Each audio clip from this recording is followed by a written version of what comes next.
ये मुख्यमंत्री से व्यक्तिगत सवाल है, कुछ सरकार के मतलब मोहन यादव से सवाल है, ये सरकार के मुख्यमंत्री से सवाल है और चीफ सेक्रेटरी से सवाल है, प्रशासन से सवाल है, मंत्रिमंडल से पूरे से सवाल है। क्या मुख्यमंत्री कार्यालय ने कभी यह सुनिश्चित किया कि जिन क्षेत्र में परिवार की भूमि है वहां होने वाले सरकारी निर्णयों में मुख्यमंत्री स्वयं को अलग रखे?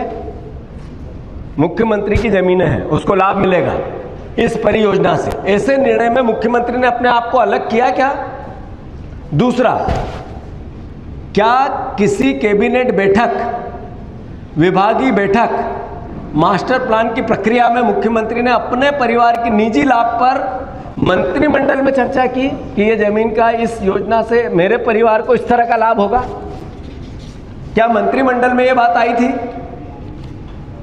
यदि किसी मंत्री के परिवार का द्वारा सरकारी परियोजनाओं का लाभ मिलने वाले क्षेत्र पर बड़े पैमाने पर निवेश किया जाए, मंत्रिमंडल का हिस्सा एक मंत्री, अगर उसके परिवार को किसी परियोजना का बड़ा लाभ मिलेगा परियोजना से, तो क्या सरकार खुफिया तंत्र इस पर नजर रखता है? या फिर मध्य प्रदेश के गृह मंत्री खुफिया तंत्र को आंखों पे पट्टी बांध दी गई है, वो बोलता है कुछ, सुनता है, देखता है या चुप रहता है? सवाल एक और है कि रिपोर्ट्स में मुख्यमंत्री की पत्नी, पुत्रवधू, भाइयों, भतीजों, चचेरे भाई के साथ 4 रियल एस्टेट का उल्लेख है। क्या सरकार इन सभी कंपनियों के विवरण सार्वजनिक करेगी? क्या सही है कि मुख्यमंत्री अपनी पत्नी की हिस्सेदारी वाली कंपनियों को भूमि हस्तांतरण परिवार के अन्य सदस्यों में भी हुआ है क्या? मुख्यमंत्री परिवार की सभी कंपनियों के हिस्सेदार फॉरेंसिक ऑडिट कराने के लिए तैयार है? मीडिया रिपोर्ट्स ने दावा किया कि भूमि खरीदी के कुछ समय बाद ही हाउसिंग प्रोजेक्ट, बिल्डर एग्रीमेंट शुरू हो गए उन जमीनों पर। क्या पहले नियोजित व्यवसाय की रणनीति का हिस्सा था कि जमीन खरीदेंगे, मास्टर प्लान में चेंज आएंगे, परियोजना लाएंगे, उस बीच में रियल एस्टेट कंपनी से हम अपना एग्रीमेंट करेंगे और जो 10 रुपए की जमीन है वो 1000 रुपए की करेंगे? ये पहले से प्लान आउट था क्या?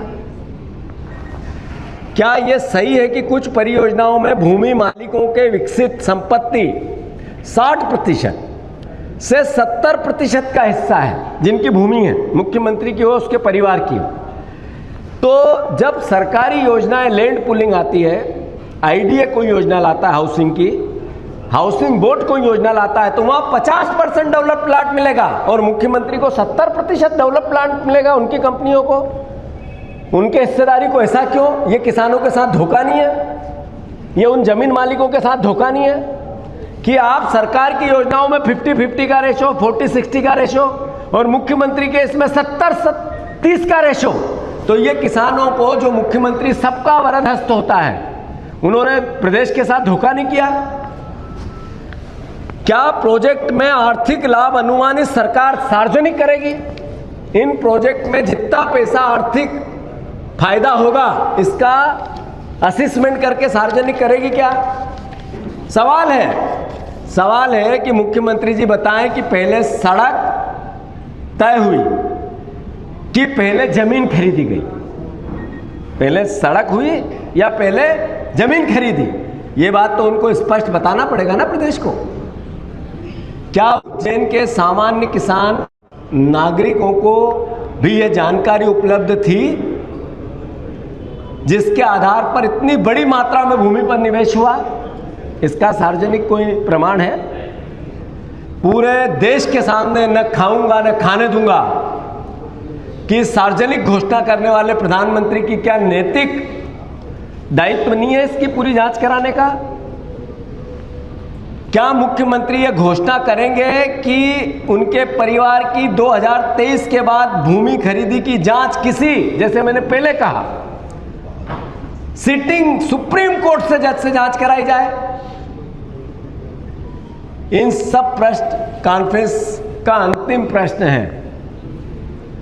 मध्य प्रदेश की जनता केवल एक जवाब चाहती है, क्या विकास योजनाएं पहले बनी और फिर जमीन खरीदी गई, या जमीन पहले खरीदी गई और फिर विकास योजनाएं बनी? मुख्यमंत्री जी को स्पष्ट करना चाहिए।